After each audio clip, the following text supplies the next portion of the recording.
సత్ప్రవర్తన government holidays fee పిచ్చుదలాంటి Gandhi గారి లెక్కలని కలిపేసి ఆ కృష్ణగాడి మాట 7 ఏళ్ళ శిక్షని 3 ఏళ్ళకే కుదిచ్చేసి ఎన్నుడు బయట దూసేస్తాను.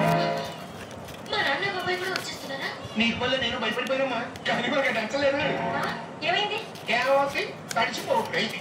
ఆనందముల యొక్క దరిద్ర ప్రవర్తన, నీచమైన కథ చరిత్ర, టీకి లాగి వాళ్ళకి శిక్ష 6 నెలలు పెంచారు. మన బ్రదర్స్ ఊళ్ళోనే కాదు, ఇంట్లో కూడా మంచి బిల్డప్పే ఉంది.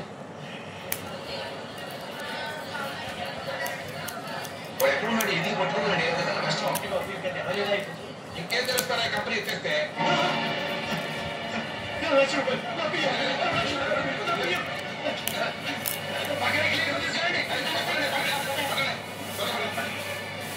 అయితే మనం కట్టింగుంటే పోయినట్టేనా? కంగారు పడకండి, మన ప్రయత్నం చేద్దాం. ఏం చేస్తామండి? పులితో పోతాం. ఇప్పుడు మనం ఎవరిని అడుగుతాం, ఎక్కడ అడుగుతాం? ఆ ఓనర్ ఎక్కడ ఉన్నాడేమో. ఏంటండి ఆఫీస్ ముందు ఇంతమంది జనం ఏంటండి? ఇదిగోండి వీళ్ళేమో చాలా డబ్బులు కట్టిస్తున్నాడు. పట్టుకోండి వ్యవసాయం నన్ను పట్టుకుంటారు. వదిలేది జనం దగ్గర లక్షలు కట్టించు పారిపోతావా?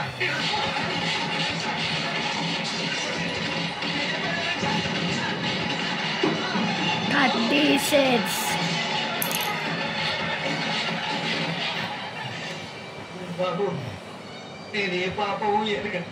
నేను ఆ కంపెనీలో పనిచేస్తున్నానన్నమాట, కానీ 3 నెలల నుంచి నాకు చేతులు ఇవ్వటం లేదు బాబు. మీ నాటకాలు మాకు తెలుసు. ముందు మిగతా వాళ్ళు ఎక్కడ ఉన్నారో చెప్పాలి.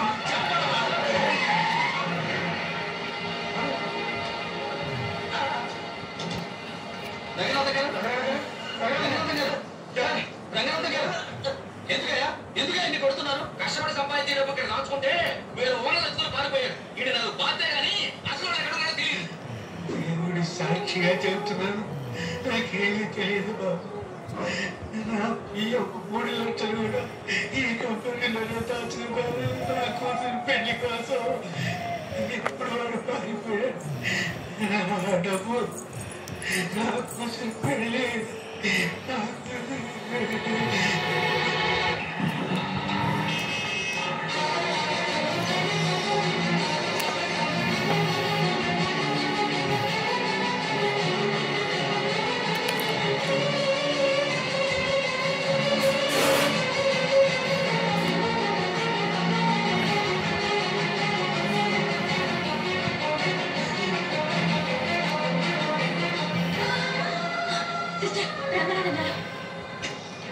మాక్సిమం ట్రై చేశాను, బట్ ఛాన్సెస్ తక్కువే. వెళ్ళి చూడండి.